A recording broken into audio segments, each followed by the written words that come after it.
राजहंसी मोहर. विषयांचं वैविध्य, आशयाची समृद्धी. विल्यम शेक्सपियरचं एक जगप्रसिद्ध वाक्य आहे, जग ही एक रंगभूमी आहे. हे खरंही आहे, पण याच रंगभूमीवर शाळा नावाची अवघ्या जगातील व्यक्तींच्या आयुष्यात ज्ञानाचे रंग भरणारी एक अनोखी प्रयोगशाळा आहे. आजवर अनेक ज्ञानसंपन्न कल्पक गुरुजनांनी या प्रयोगशाळेत शिक्षणविषयक नवनवे प्रयोग करून मुलांची जीवनबाग फुलवली आहे. आज अशाच एका कल्पक, प्रयोगशील शिक्षिकेचा शैक्षणिक प्रवास आपण जाणून घेणार आहोत. हा प्रवास त्यांनी शब्दबद्ध केलाय राजहंस प्रकाशनाने प्रकाशित केलेल्या माझे शाळेतले प्रयोग या पुस्तकात.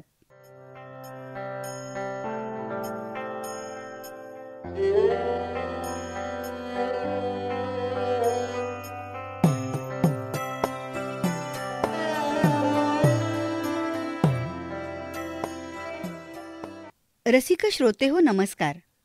राजहंसी मोहोर या पॉडकास्टमध्ये मी डॉक्टर प्रिया निघोजकर आपले मनापासून स्वागत करते. आजच्या या पॉडकास्टमध्ये आपण माझे शाळेतले प्रयोग या पुस्तकाची ओळख करून घेणार आहोत. या पुस्तकाच्या लेखिका स्मिता गौड आज आपल्या समवेत आहेत. एकूण 31 भागातून आपले अनुभव, उपक्रम, प्रयोग त्यांनी मांडलेले आहेत, तेही आपण जाणून घेणार आहोत. तेव्हा आजच्या या पॉडकास्टमध्ये मी स्मिताताईंचं मनापासून स्वागत करते. नमस्कार. आज आपण मला इथे बोलवलेलं आहे, याबद्दल मी आपले आणि राजहंस परिवाराचे खूप आभारी आहे. स्मिताताई सध्या कोल्हापूर या ठिकाणी सहाय्यक शिक्षण संचालक या पदावर कार्यरत आहेत. प्रशासकीय सेवेतला त्यांचा अनुभव खूप मोठा आहे.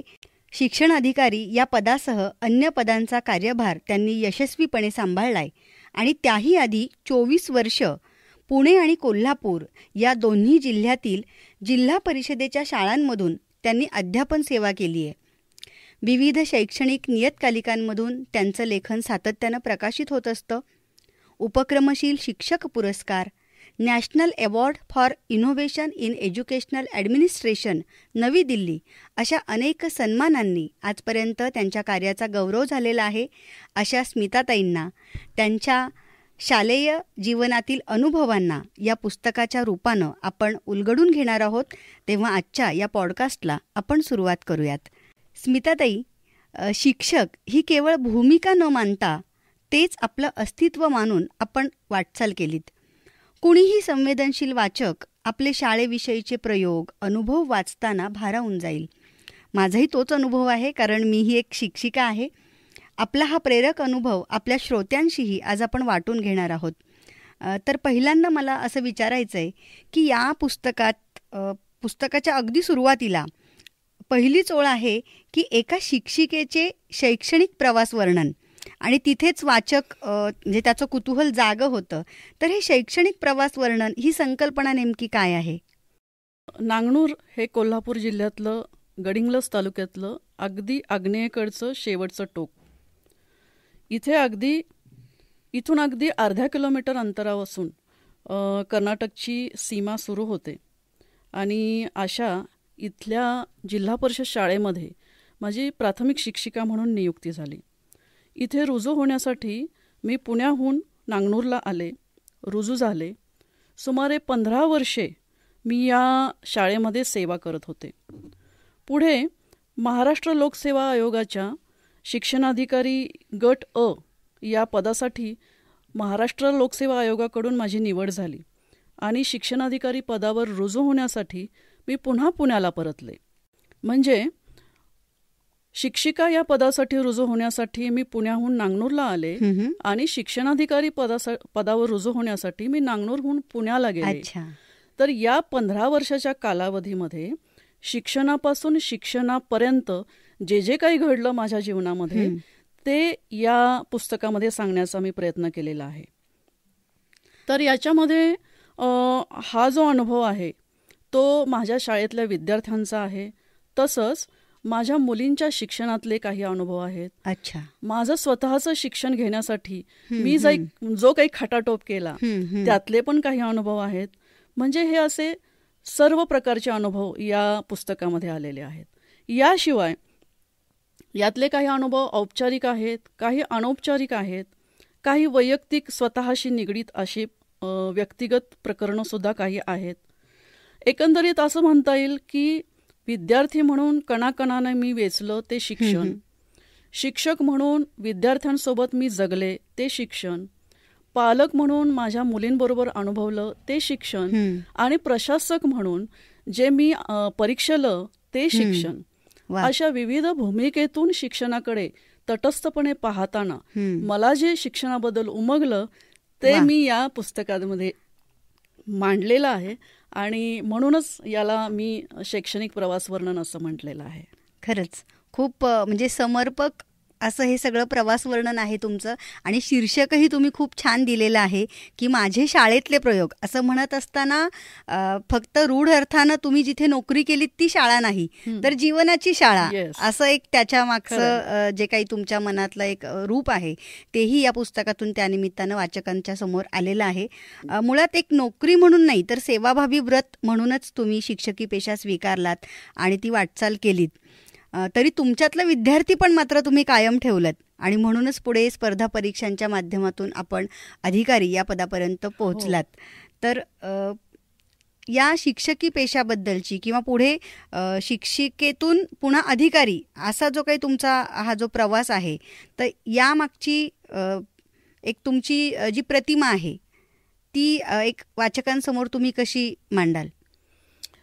खरं सांगायचं तर जेव्हा मी नोकरी स्वीकारली त्यावेळी सेवाभावी व्रत वगैरे असं काही माझ्या डोक्यात नव्हतंच मुळे. पण हळूहळू अभ्यासातून, चिंतनातून, निरीक्षणातून किंवा अनुभवातून हे शहाणपण मला येत गेलं असं म्हणता येईल वाटल्यास. त्याचं असं झालं की नांगनूर शाळेमध्ये पहिल्यांदाच पहिलीचा वर्ग माझ्याकडे आला आणि शैक्षणिक सत्राचा पहिलाच दिवस होता. आणि त्यावेळेस एक 5.5-6 वर्षाची 40भर छोटी छोटी मुलं माझ्या समोर वर्गामध्ये बसलेली होती. ती वेगवेगळ्या वातावरणातून आली होती. ती जरी त्यांच्या दप्तरातली पाटी जरी आपल्याला कोरी दिसत असली तरी त्यांच्या मनाची पाटी कोरी मुळीच नव्हती. खरंय. कारण त्यांच्यावर प्रभाव होता त्यांच्या कुटुंबाचा, त्यांच्या परिसराचा, त्यांच्या आर्थिक सामाजिक वातावरणाचा त्यांच्यावर प्रभाव होता. म्हणजेच प्रत्येक मूल हे एक स्वतंत्र व्यक्तिमत्व होतं आणि या प्रत्येक व्यक्तिमत्वाला सगळ्या एकत्र आपण एका तराजूत नाही तोलू शकत. त्यासाठी मला असं वाटलं की आधी यांची भीती दूर झाली पाहिजे, शाळेमध्ये ही आधी रमली पाहिजेत आणि त्यासाठी प्रत्येक व्यक्तिमत्वाचा सन्मान ठेवून मला त्यांच्याबरोबर शालेय संस्कार त्यांच्यावर करायचे होते. आणि हे करत असताना सर्वात प्रथम मला यांची भीती दूर करण्यासाठी मी जी साधनं अवलंबली ती होती गाणी, गप्पा, गोष्टी, खेळ. याच्या माध्यमातून मला त्यांच्यापर्यंत पोहोचायचं होतं आणि त्यांना माझ्यापर्यंत पोहोचवून द्यायचं होतं. जेव्हा शिक्षक आणि विद्यार्थी एकत्र येतील तेव्हाच तो सुसंवाद जो घडेल त्याच्यानंतर जे त्यांचं एकत्रित सुरू होईल, जे जो शैक्षणिक प्रवास सुरू होईल असं म्हणता येईल आपल्याला, तो खरा आनंददायी असेल असं मला वाटतं. खूप सुंदर आहे तुमचा हा प्रवास.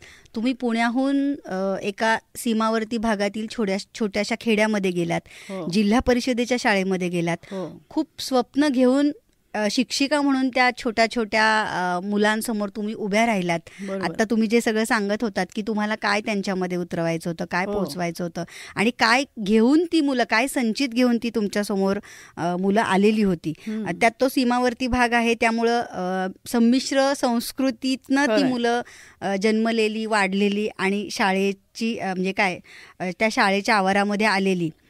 तर अशा पद्धतीनं विद्यार्थ्यांना शिक्षण देत असताना जी एक आपली ठराविक चौकट असते शिक्षणाची, की शिक्षण म्हणजे पाठ्यपुस्तकं, शिक्षण म्हणजे अभ्यासक्रम, पाठ्यक्रम, या पलीकडे शिक्षण ही खूप मोठी संकल्पना आहे. मला वाटतं तुमच्या पुस्तकात सुद्धा तुम्ही त्याचं एक स्वतंत्र प्रकरण केलंय. 31 भागांमध्ये तुम्ही या पुस्तकाची खूप सुंदर मांडणी केलेली आहे.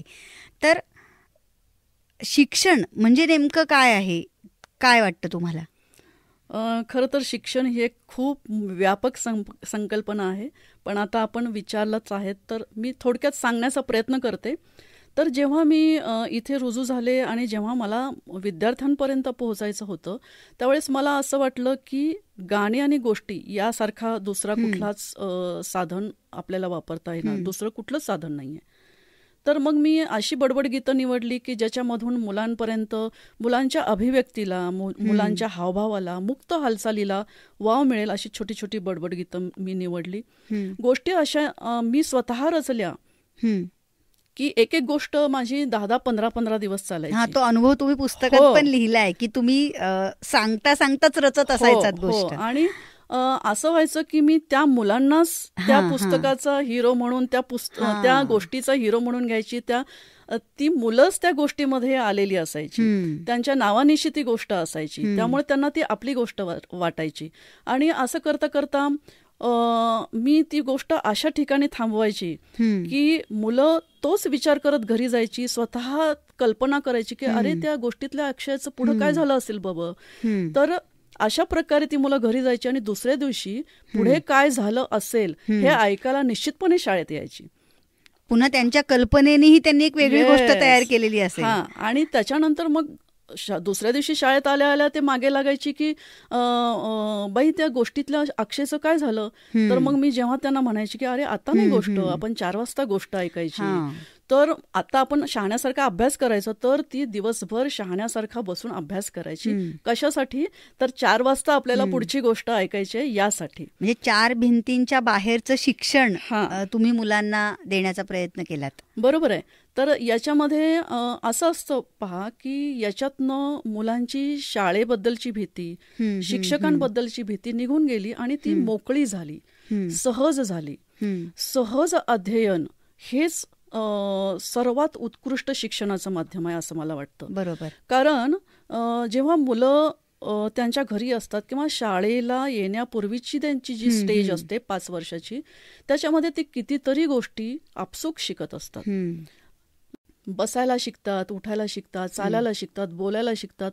बरं, हे त्यांना कोण शिकवतं? असते का एखादी औपचारिक शाळा किंवा एखादा शिक्षक? नसतो कुठे. मग ती शिकतात कशी? तर ते त्यांच्यामध्ये सुप्त ते कुतूहल क्षमता असते, अनुकरण क्षमता असते. आणि आपण सुद्धा शाळेमध्ये या त्यांच्या सुप्त कुतूहल क्षमतेला, अनुकरण क्षमतेला वाव दिला पाहिजे आणि सहज मोकळ्या वातावरणात त्यांना पोहोचवलं पाहिजे, तर ते शिक्षण होऊ शकतं. भयमुक्त वातावरणामध्ये शिक्षण होऊ शकतं असं मला वाटतं. आणि तेच मी करण्याचा तिथे प्रयत्न केला. तर हे जे होतं मुलांचं भविष्य घडणं हे पूर्णपणे माझ्या हातात होतं. आणि त्यामुळे मला असं वाटत गेलं की हा जो पेशा आहे तो याच्यामध्ये नैतिक मूल्य इतकं जास्त आहे की याच्यापेक्षा उच्चतम नीतिमूल्य असलेलं पेशाच कुठला होऊ शकत नाही. आणि मग मी या पेशाच्या प्रेमात पडले. आणि मग पुढे जे झालं ते अगदी इतकं सेवाभावी वृत्तीनं माझ्याकडनं घडत गेलं किंवा घडवून आणलं गेलं असं आपल्याला म्हणतात. म्हणजे आपण सेवाभावी व्रत म्हणतो, पण ते तुम्ही आधी अनुभवलत ते आणि मग तुम्हाला त्याची जाणीव झाली की खरंच हे सेवाभावी व्रत आहे. अर्थात हा प्रवास तुमचा सोपा नव्हता. खूप बरोबर आहे. आता तुम्हाला एक मध्येच थोडीशी थांबवते. आणि तुम्ही जो मला प्रश्न मगाशी विचारला की शिक्षण म्हणजे नेमकं काय, तर मला असं वाटतं की प्रत्येक पाठ्यपुस्तकातला प्रत्येक धडा म्हणजे आपल्या राष्ट्राच्या ध्येय धोरणांचं प्रतिबिंब आहे. ते कसं, तर जर उदाहरण आपण घ्यायचं ठरवलं तर इंग्रजांच्या कालावधीमध्ये शिक्षणाचं ध्येय काय होतं, कशासाठी शिक्षण दिलं जात होतं, तर त्यावेळेस त्यांना इंग्रजाळलेले कारकून तयार करायचे होते. त्यामुळे तशा प्रकारचा अभ्यासक्रम त्यांनी डिझाईन केला होता आणि त्या प्रकारचं शिक्षण दिलं जात होतं. आउटपुटही तसंच मिळत होतं. जेव्हा आपला भारत देश स्वतंत्र झाला तेव्हा आपण लोकशाहीचा स्वीकार केला. आणि लोकशाही ही जीवन जगण्याची एक पद्धती सुद्धा आहे. त्यामुळे लोकशाहीतली जी मूल्य होती, स्वातंत्र्य असेल, समता असेल, बंधुता असेल, स्त्री पुरुष समानता, विज्ञान निष्ठा असेल, राष्ट्रभक्ती असेल, ही सगळी मूल्य आपल्या शिक्षणाच्या आराखड्यामध्ये आली. बरोबर. 86 ला आपलं जे राष्ट्रीय शैक्षणिक धोरण आपण तयार केलं. आणि त्याच्यामध्ये मग ही शैक्षणिक मूल्य असलेला अभ्यासक्रम तयार झाला. त्या अभ्यासक्रमावरून आपला प्रत्येक विषयाचा, प्रत्येक इयत्तेचा पाठ्यक्रम तयार केला गेला आणि त्यानुसार मग पाठ्यपुस्तक तयार झालं. तर म्हणून मी म्हणते की प्रत्येक पाठ्यपुस्तक आणि पुस्तकातला प्रत्येक धडा हा त्या राष्ट्रीय ध्येय धोरणाशी सुसंगत असा आहे. जर तुम्हाला एक उदाहरण द्यायचं झालं तर मी शिक्षिका असताना इयत्ता 3रीला रामदास स्वामींची एक कविता होती. त्याचं नाव होतं लेखन कसे असावे. आणि त्याच्यामध्ये अक्षराविषयी खूपच सुंदर श्लोक आहेत रामदासांचे. आणि त्याच्यामध्ये त्यांनी असं म्हटलं होतं की वाटोळे सरळे मोकळे, वोतले मसीचे काळे, कुळकुळीत वोळी चालिल्या ढाळे, मुक्त माळा जैशा. आता ही कविता शिकवताना समजा शिक्षकानं ती कविता गायली, गाऊन घेतली, कठीण शब्दांचे अर्थ पाठ करून घेतले, प्रश्नांची उत्तरं पाठ करून घेतली, मुलांनी पण ती परीक्षेमध्ये लिहिली आणि मुलं पास झाली. म्हणजे शिक्षण झालं का हो? अजिबात नाही.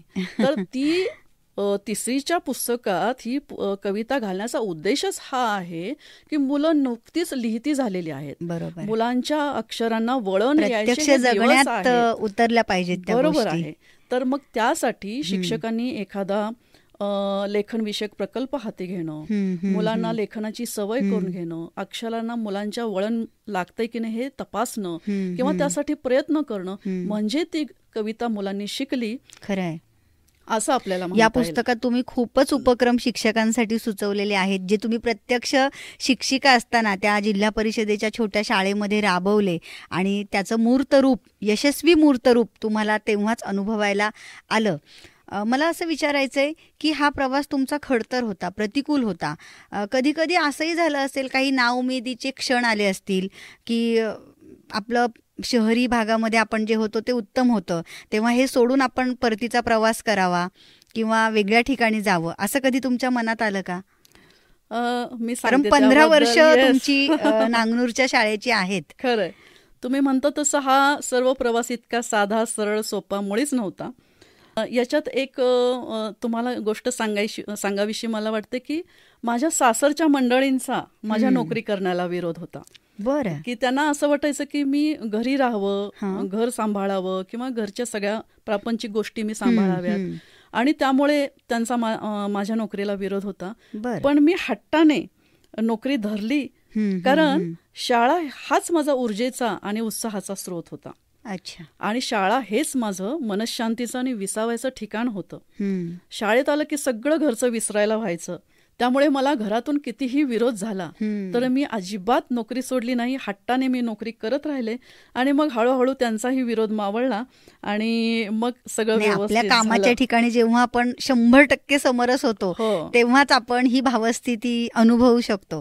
तुम्ही म्हणता तसं अनेक नाव उमेदीचे प्रसंग आले, पण प्रत्येक वेळी मी ते धैर्याने लढले, परिस्थितीशी संघर्ष केला आणि पुढे जात राहिले. मला वाट मिळत गेली, पण ही घेतलेली वाट बदलावी असं माझ्या कधीच मनात आलं नाही. छान.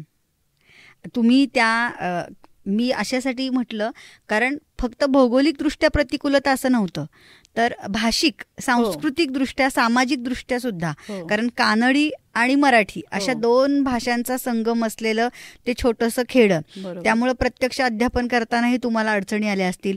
ग्रामीण भागातील मुलं ही 4 भिंतींच्या आत रमण्यापेक्षा या सगळ्या मुक्त निसर्गाच्या शाळेमध्ये अधिक रमणारी असतात.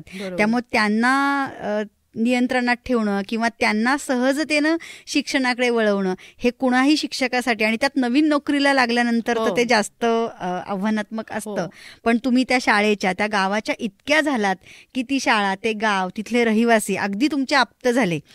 तेही प्रसंग तुम्ही या पुस्तकामध्ये खूप सुंदर चितारलेले आहेत की त्यांनी कसं तुम्हाला पाठबळ दिलं. म्हणजे ते संपूर्ण गाव हेच एक परिवार होऊन गेलं तुमचं. त्यामुळे तुमच्या त्या सगळ्या प्रयोगांना एका अर्थी त्यांचंही पाठबळ मिळालं. त्याविषयी एखादा अनुभव तुम्ही सांगाल का? नक्कीच. तुम्ही म्हणता ते अगदी बरोबर आहे. झालं असं की माझ्या मुलीच्या जन्मानंतर मी शाळेच्या गावी म्हणजे नांगनूर या ठिकाणी राहायला गेले. अच्छा. म्हणजे चैत्राली तुमची थोरली मुलगी? अच्छा, वृंदाली. हां. तिच्या जन्मानंतर मी तिथे राहायला गेले आता हे गाव आहे, हे कर्नाटकच्या सीमेवरचं गाव आहे. तिथून अगदी अर्ध्या किलोमीटर अंतरावर कर्नाटकची बाउंड्री सुरू होते. आणि इथे त्यामुळे इथे दोन्ही भाषा सहजपणे बोलल्या जातात. मुलं ही दोन्ही भाषा बोलतात. आणि इथे राहायला आम्ही आलो, पण अडचणी खूप होत्या. कारण अतिशय छोटंसं खेडेगाव होतं. अगदी मूलभूत सुविधांचा सुद्धा तिथे अभाव होता. अगदी जायला यायला रस्ता सुद्धा तिथे सरळ नव्हता. अडचणी खूप होत्या.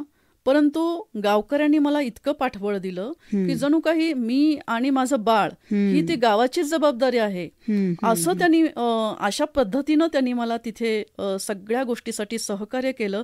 आणि माझ्या पाठीशी अगदी ठामपणे पूर्ण गाव उभा राहिला. अगदी गावातली मुलं सुद्धा, शाळेत जाणारी मुलं, शाळा सुटली की घरी जायचं, दप्तर टाकायचं आणि थेट माझ्या घरी यायचं.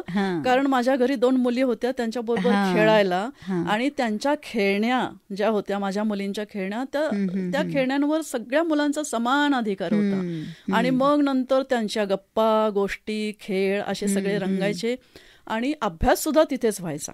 अर्थात हे दोन्ही बाजूने असतं. म्हणजे तुम्ही शिक्षिका म्हणून त्यांच्या मुलांसाठी, जे तुम्ही त्यांच्या पालक झाला होतात शाळेमध्ये, आणि म्हणून पालकांकडून सुद्धा तुम्हाला तितकं आत्मीयतेनं सहकार्य लाभलं. आणि मग तिथे अगदी खाऊ खाणं आणि अंगत पंगत सगळ्यांची बसायची. आणि यामुळे झालं असं की माझ्या मुलींचं सामाजिकीकरण जे व्हायचं होतं ते अतिशय उत्कृष्टपणे आणि ते सहजतेनं झालं. मला त्यासाठी काही करावं लागलं नाही. आणि गावानं दिलेली ही आपुलकीची, सहकार्याची भावना आणि त्या गावाशी माझं इतकं ऋणानुबंध जुळलं की आम्ही सर्व त्या गावाचे होऊन गेलो. आणि कधी हे घडलं, गावाचा आम्ही कधी भाग झालो हे आम्हालाच कळलं नाही. मला पुस्तकातलं एक आठवलं की मुलींना सुद्धा तुम्ही शिक्षणासाठी तुमच्याच शाळेचा पर्याय निवडलात. मला वाटतं ही गोष्ट खूप महत्वाची आहे. कारण बरेचदा काय होतं की मराठी माध्यमामध्ये शिकवणारे शिक्षक असले तरी आपल्या मुलांच्या बाबतीत मात्र ते वेगळा पर्याय निवडताना दिसतात. अशी अनेक उदाहरणं आहेत. तुम्ही मात्र धाडसानं आपल्या म्हणजे चैत्राली आणि वृंदाली दोघींसाठी सुद्धा मराठी माध्यमाच्या शाळेचाच पर्याय निवडलात. आणि शिवाय स्वतःचीच जिल्हा परिषदेची शाळा तुम्ही प्राधान्यानं निवडलीत आणि तिथंच त्यांचं प्राथमिक शिक्षण पूर्ण झालं. त्याविषयी काय सांगाल? नक्कीच. खरं तर मुलांना कोणत्या शाळेत घालायचा हे पालकांच्या पुढचा सगळ्यात मोठा यक्ष प्रश्न असतो. माझ्याही समोर त्यावेळेस तो होता. आणि मीही एका सामान्य पालकाप्रमाणे माझ्या मुलीनं, म्हणजे मोठी मुलगी माझी चैत्राली, तिने इंग्लिश मीडियम मध्ये शिकावं अशी माझीही इच्छा होती. आणि मी तिला माझ्या घराजवळच्या एका इंग्लिश मीडियमच्या शाळेमध्ये घातलं. पण थोड्याच दिवसात मी तो निर्णय बदलला आणि तिला पुन्हा माझ्या शाळेत घेऊन आले. त्याचं कारण मी तुम्हाला सांगते. त्याला एक असं कारण घडलं की तिथे जी शिक्षण पद्धती अवलंबिली जात होती ती केवळ पाठांतराला भर देणारी होती. म्हणजे जे काही तुम्हाला अभ्यासायचं आहे, शब्द पाठ करा, स्पेलिंग पाठ करा, शब्दांचे अर्थ पाठ करा, अगदी तुम्हाला 1-2 करायचं असेल तरी सारखं सारखं ते लिहा, सारखं सारखं वाचा, सारखं सारखं घोका. म्हणजे या सगळ्यामध्ये कुठेही नाविन्य नाही, कुठेही उत्साह नाही, कुठेही उत्स्फूर्तता नाही. तर अशा उलट शिक्षकाची दहशत, भीती अशा पद्धतीनं त्या शाळेमध्ये वातावरण असल्यामुळे एकदा झालं असं की तिला शाळेमध्ये एका शब्दाचं स्पेलिंग सांगता आलं नाही, म्हणून तिला त्या शिक्षकांनी काठीनं हातावर मार दिला आणि त्याच्यानंतर तिला बेंचवर उभं करायला सांगितलं. मग आता काठीनं मारल्यामुळे तिचा हात सुजला, रडून रडून डोळे सुजले. पण सगळ्यात मोठा आघात तिला याचा झाला की माझ्या सर्व वर्ग मित्रांसमोर मला बेंचवर उभं राहावं लागलं. आणि बाल मनावरचे जे ओरखडे असतात ते आयुष्यभर राहतात तसेच. त्यामुळं मग मलाही काही बरोबर वाटलं नाही. मी शाळेत जाऊन शिक्षकांची भेट घेतली. नाही, अशा पद्धतीनं शिक्षा करणं खरं निंदनीयच, म्हणजे कुठल्याही शाळेत किंवा कुठल्याही माध्यमामध्ये. बरोबर. पण मग त्या शिक्षकांनी मला असं सांगितलं की मॅडम, इंग्लिश मीडियम मध्ये शिकायचं तर एवढं पाठांतर करावंच लागतं. बरं, पाठांतर नाही केलं तर शिकणार कसं? आणि शिक्षा दिल्यामुळं मुलं लवकर शिकतात आणि तुम्हीही तुमच्या मुलीचे लाड करू नका घरामध्ये, असं त्यांनी मला डोस दिला.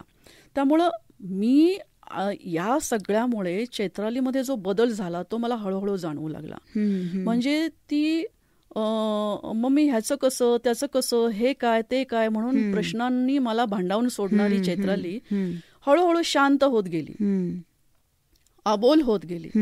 आणि हे मी जे शिक्षणशास्त्र अभ्यासलं होतं किंवा मी जे बालमानसशास्त्र अभ्यासलं होतं किंवा मी माझ्या शाळेमध्ये ज्या पद्धतीनं मी शिक्षण देत होते त्याच्याशी अतिशय विसंगत असा हा सगळा प्रकार चालला होता. त्यामुळे मी क्षणार्धात विचार केला की नाही, इथं आपल्याला आपल्या मुलीला मला वाटतं की आपल्या मातृभाषेमध्ये आपण जितके सहज असतो, कारण आपल्याला म्हणजे त्या वयामध्ये मनात येणारे प्रश्न, शंका मातृभाषेतूनच मुलं पटकन व्यक्त करू शकतात. बरोबर आहे. परक्या भाषेमध्ये जेव्हा शिक्षणाला सुरुवात होते तेव्हा त्यांना ती अभिव्यक्ती सहज साध्य असत नाही, शक्य होत नाही त्यांना. त्यामुळे तोही एक असेल की तुम्ही मातृभाषेकडे त्यांना वळवलत या एका कदाचित प्रसंगाच्या निमित्तानं का होईना, पण आपल्या मराठी मातृभाषेकडे मुली वळल्या आणि शाळेतल्या विद्यार्थ्यांसोबतच चैत्राली आणि वृंदाली या सुद्धा आपलं शिक्षण पूर्ण करू शकल्या. बरोबर आहे. आणि आजही माझ्या मुली मोठ्या झाल्या आहेत, पण अभिमानानं सांगतात की आम्ही विद्यामंदिर नांगनूरचे विद्यार्थिनी आहोत. वा. तुमच्या मुलींसोबतच तुम्ही त्या गावातल्या सगळ्या मुलांच्याही खऱ्या अर्थाने पालक झालेला होतात, आई झालेला होतात. तर जसं झेल्या आहे किंवा अशी अनेक पुस्तकं आहेत की अशी मुलं भेटतातच त्या प्रवासामध्ये, किंवा अगदी नापासांच्या शाळेतील पुग वैद्य सरांचे विद्यार्थी जसे आहेत तसं तुम्हाला सुद्धा असा एखादा विद्यार्थी भेटलाच असेल की ज्याने तुमच्या त्या शिक्षकीपणाचा कस लागला असेल. तर असा एखादा अनुभव की जिथे तुम्हाला वेगळा प्रयोग करायला संधी मिळाली, असा अनुभव सांगाल का? नक्कीच. शाळा म्हटली की सगळ्या प्रकारची मुलं असणारच, आणि मूल कितीही व्रात्य असलं, कितीही खोडकर असलं तर त्याला प्रेमानं समजून घेतलं आणि आपुलकीचे 2 शब्द बोललं तर तो नक्कीच त्याचा व्रात्यपणा आणि जो खोडकरपणा आहे तो हळूहळू कमी होतो. हा माझा स्वतःचा मी घेतलेला अनुभव आहे. त्याची एक छोटीशी गोष्ट सांगते. तर माझ्या वर्गामध्ये 3रीचा वर्ग माझ्याकडे होता आणि त्या वर्गामध्ये शरद नावाचा एक विद्यार्थी होता. आणि दुर्दैवानं झालं असं होतं की त्याच वर्षी त्याचे आई आणि वडील दोघेही एका आजारामध्ये निधन पावले होते. आणि ही 4 मुलं होती. शरद हा सर्वात शेवटचा मुलगा होता. जेव्हा आई वडील दोघेही वारल्यामुळे ही मुलं पोरकी झाली त्यावेळेस त्याचे जे मोठे 2 भाऊ होते त्यांनी आपली माध्यमिक शाळा सोडली आणि त्यांनी मजुरी सुरू केली, कारण त्यांच्याशिवाय त्यांच्याकडे काही पर्याय अर्थार्जनाचं काही दुसरं साधन नव्हता. त्यामुळे मग हा मुलगा सगळ्यात छोटा आणि त्याच्यावर इतका तो आघात झाला होता की तो हळूहळू इतका बंडखोर झाला, कुणाचंही ऐकायला तयार नाही, काही स्वतःच्या मनाचं करायला लागला आणि अशा पद्धतीनं तो अतिशय बंडखोरी करू लागला. एके दिवशी झालं असं की सोमवारचा दिवस होता आणि मी नुकतीच शाळेत आले. शाळेत बघते तर वरांड्यामध्ये सगळीकडे चिमण्यांची घरटी जी होती ती पडलेली होती. आणि आमच्या शाळेत असं होतं की छताच्या बेचक्यामध्ये चिमण्या खूप घरटी बांधायची, कौलारू खोल्या असतील, वर्ग खोल्या. हो, त्यामुळे तिथे ती सुरक्षित जागा त्यांच्यासाठी होती आणि खूप चिमण्या घरटं बांधायच्या.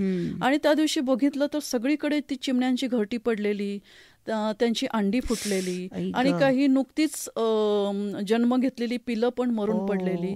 असं ते दृश्य खूप मनाला विषण्ण करणार होतं. आणि मग काही मुलांनी हळूच माझ्या कानात येऊन सांगितलं, बाई हे शरदनं केलंय. आणि मग तेव्हा मला धक्का बसला आणि आता याला खूप मोठी शिक्षा होणार शाळेमध्ये असं म्हटल्यानंतर मी मुख्याध्यापकांना सांगितलं की सर ही केस मी हँडल करते आणि मला ते तेवढं स्वातंत्र्य द्या. आणि मुख्याध्यापकांनी मला ते स्वातंत्र्य दिलं. त्यावेळेस मी काहीच बोलले नाही आणि शांतपणे ती परिस्थिती थंड होऊ दिली. त्याच्यानंतर मी शरदला बोलवून थोडंसं वेगळं बोलवून विचारलं.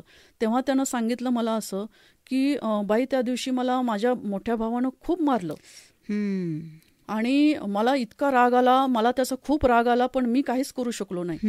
म्हणून मग मी रडत रडत शाळेत आलो आणि मोठी काठी घेतली आणि मी सगळी चिमण्यांची घरटी पाडून टाकली. आणि हे तो शांतपणे मला सांगत होता. त्यानंतर मी त्याच्या भावाला बोलवलं आणि त्याच्याशी बोलले. म्हटलं, हे असं कसं तू मारतोस? तर त्यावर तो भाऊ म्हणाला की बाई, तुम्हाला माहिती आहे आमच्या घरची परिस्थिती काय आहे, आणि माझ्याकडे आम्ही 2 मोठे भाऊ आता अर्थार्जन करतो. कशासाठी? तर ह्या मुलांनी दोघांनी शिक्षण घ्यावं यासाठी. आणि हा मुलगा दिवसभर उन्हाडक्या करत गावभर फिरतो, हे मला सहन होत नाही, त्यानं अभ्यास केला पाहिजे यासाठी मी त्याला मारलं. तर ही परिस्थिती नाजूकपणे हाताळावी लागणार हे माझ्या लक्षात आलं. आणि मग मी शरदला डायरेक्ट कुठलाही उपदेश केला नाही. मी एक सुनील नावाचं पात्र असं उभं केलं आणि त्याची गोष्ट सिमिलर जसं याच्या घरात घडलं तसंच सुनीलच्या घरात घडलं, अशा पद्धतीनं एक भासमान पात्र उभं करून त्याची गोष्ट मी सांगायला सुरुवात केली. अगदी रोज 10 मिनिटच गोष्ट सांगायची, पण त्याच्यातनं मी असा धडा देत गेले संपूर्ण वर्गाला. तुम्ही ती गोष्ट सांगत असाल ना, की जेव्हा शरद ती ऐकत असेल. हो. आणि अशी ती गोष्ट आमची चालू झाली, बरेच दिवस ती चालली.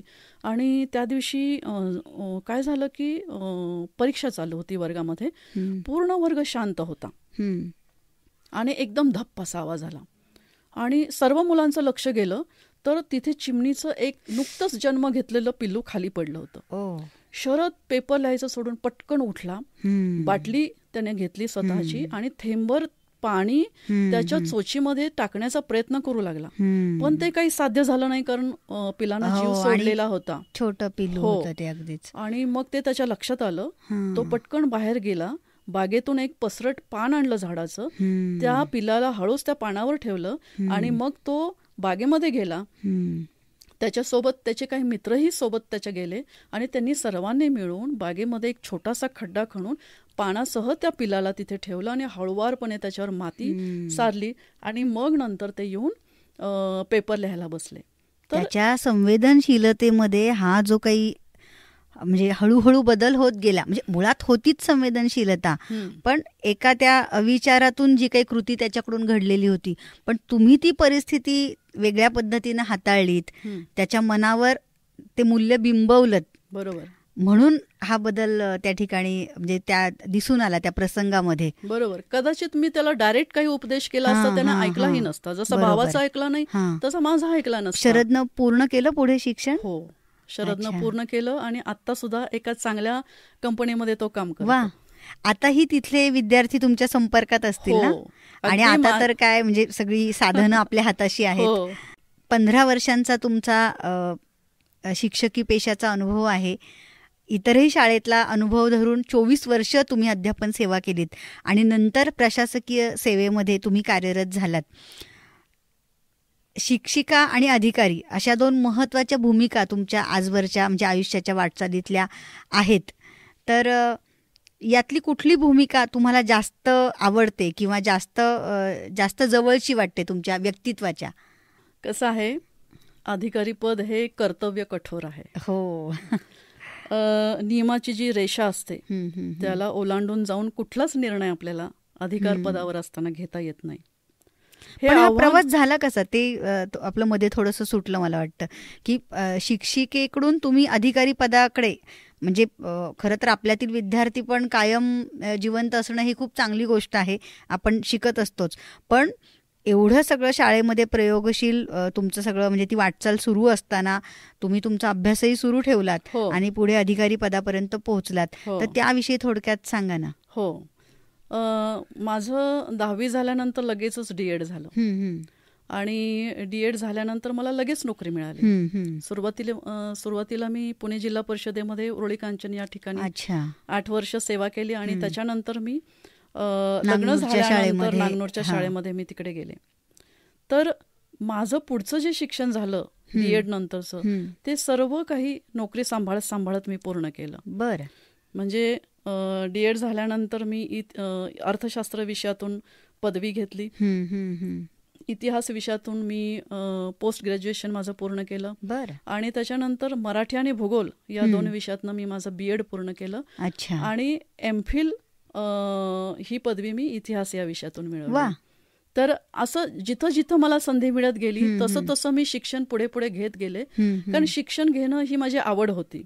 कारण माझा त्यामुळे जो दृष्टिकोन विस्तारित होत होता त्याचा फायदा मला माझ्या शाळेत सुद्धा होत होता. तर हा पण एक उद्देश होता आणि शिक्षण घेण्याची आवड पण होती. आणि त्यामुळं हे सगळं मी कितीही अडचण आली तर मी शिक्षण कधीच सोडलं नाही, थांबवलं नाही. आता सुद्धा मी शिवाजी विद्यापीठातून PhD करत आहे. वा, कोणत्या विषयात करताय? मी इतिहास विषयात करते आणि माझा PhDचा विषय आहे करवीर संस्थांचा शैक्षणिक इतिहास. अरे वा, अगदी वेगळा विषय आहे. हो, म्हणजे शाहू महाराजांच्या काळातच मला वाटतं प्राथमिक शिक्षण सक्तीचं आणि मोफत त्यांनी सुरू केलं. कोल्हापूर संस्थानाची ती खूप मोठी देणगी आहे आपल्या राज्यासाठी. तेही तुमच्या संशोधनातून येईलच पुढे आणखी. नक्कीच. तर असा एक एक टप्पा गाठत असताना मला महाराष्ट्र लोकसेवा आयोगाची गट अ पदाची परीक्षा देण्याची संधी मिळाली आणि त्या परीक्षेला मी बसले आणि एक एक टप्पा ओलांडत म्हणजे परीक्षा, मुलाखत अशा एक एक टप्प्यांमध्ये सक्सेस मिळत मी शिक्षणाधिकारी गट अ या पदापर्यंत माझी निवड झाली. आणि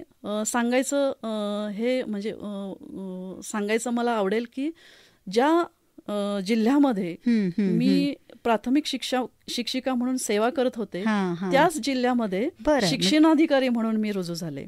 अच्छा. तर ही माझी पहिली नियुक्ती होती की कोल्हापूरला मला शिक्षणाधिकारी, गडहिंग्लज तालुक्यामध्ये शाळा. हो, तिथे मी शिक्षिका म्हणून काम करत होते आणि कोल्हापूर जिल्ह्यामध्येच मला शिक्षणाधिकारी म्हणून पहिली नियुक्ती मिळाली. तर मी शिक्षणाधिकारी म्हणून त्या जिल्ह्याची प्रशासकीय प्रमुख म्हणून काम बघू लागले. तेव्हा त्यांची प्रतिक्रिया काय होती? म्हणजे तेव्हा तुम्ही नांगनूरच्या शाळेतच होतात? मी नुकतीच बदलून प्रशासकीय बदलीनं हिटणी नावाच्या शाळेमध्ये नुकतीच गेले होते. अच्छा. पण तिथले तुमचे सहकारी शिक्षक, मुख्याध्यापक, गावकरी, सगळ्यांना खूपच आनंद झाला. सगळ्यांनी बोलवून माझं खूप कौतुक केलं. अगदी माझ्या विद्यार्थ्यांनीही कौतुक केलं. कारण त्यांना एक आदर्श हा त्यांच्या समोर प्रस्थापित झाला होता की आपल्यालाही असं अभ्यास करून पुढची परीक्षा देऊन आणि आपल्या बाई आता मोठे अधिकारी झालेले आहेत. हो, तो एक कौतुकाचा विषय खूप मोठा त्यांनी सोहळा नांगनूर गावामध्ये त्यासाठी घेतला होता. तर हा जो सगळा प्रवास होता तो नक्कीच सोपा नव्हता. अनेक अडथळे होते, अनेक अडचणी होत्या, पण त्यातून सुद्धा मार्ग काढत काढत मी पुढे जात राहिले. आणि यात सांगायला मला आवडेल की माझ्या आईवडिलांचे आशीर्वाद, माझी सपोर्ट सिस्टीम असलेली माझ्या मुली, माझे पती यांच्या सर्वांच्या पाठबळामुळे मी इथपर्यंत पोहोचू शकले. प्रश्नच नाही. शेवटी आपलं यश हे आपल्या एकट्याचं कधीच नसतं. आता तुम्ही शिक्षिका म्हणून तुमचा असलेला प्रवास जो या पुस्तकामध्ये आलेला आहे आणि नंतर प्रशासकीय अधिकारी म्हणूनही तुम्ही वेगवेगळ्या पदांवर काम केलं. सध्या कोल्हापूरच्या शिक्षण सहाय्यक संचालकपदी आपण विराजमान आहात. खूप मोठी जबाबदारी आपण पार पाडता आहात. पण मुळात तुमचा पिंड शिक्षकाचा आहे. त्याच्यामुळे आज अधिकारी असलात तरी तुमच्यातला शिक्षक कार्यरत आहेच अप्रत्यक्षपणे. तर मुलांसाठी झटणाऱ्या शिक्षकांना आपण काय सांगाल? तसं तर प्रत्येक शिक्षक हा ज्ञानदानाचं पवित्र कार्य स्वतःच्या पद्धतीनं करतच असतो. पण तरीही एक गोष्ट आपण लक्षात निश्चितपणे ठेवली पाहिजे की शिक्षणाचं अंतिम ध्येय जे आहे ते विद्यार्थ्यांच्या वर्तनामध्ये सकारात्मक बदल घडवून आणणे हे आहे. आणि हे साध्य करण्यासाठी अनेक साधनं आहेत आणि त्यापैकी एक आहे पाठ्यपुस्तक. आणि हे वर्तन बदल कितपत साध्य झाले हे तपासण्यासाठी एक परिमाण आहे, ती आहे परीक्षा. त्यामुळे पाठ्यपुस्तकालाच साध्य आणि परीक्षेतल्या गुणांनाच अंतिम ध्येय मानण्याची चूक आपण करू नये असं मला वाटतं. शिवाय स्वयंप्रेरणेनं विद्यार्जन करतो तो विद्यार्थी आणि गुणांच्या मागे धावणारा तो परीक्षार्थी. मग आपल्याला विद्यार्थी घडवायचा आहे की परीक्षार्थी घडवायचा आहे हे आपण आपलं ठरवलं पाहिजे. भारताचं भविष्य शिक्षकांच्याच तर हातात आहे आणि याची जर जाणीव आपल्याला असेल तर ती जाणीव हीच आपली प्रेरणा असली पाहिजे असं मला वाटतं.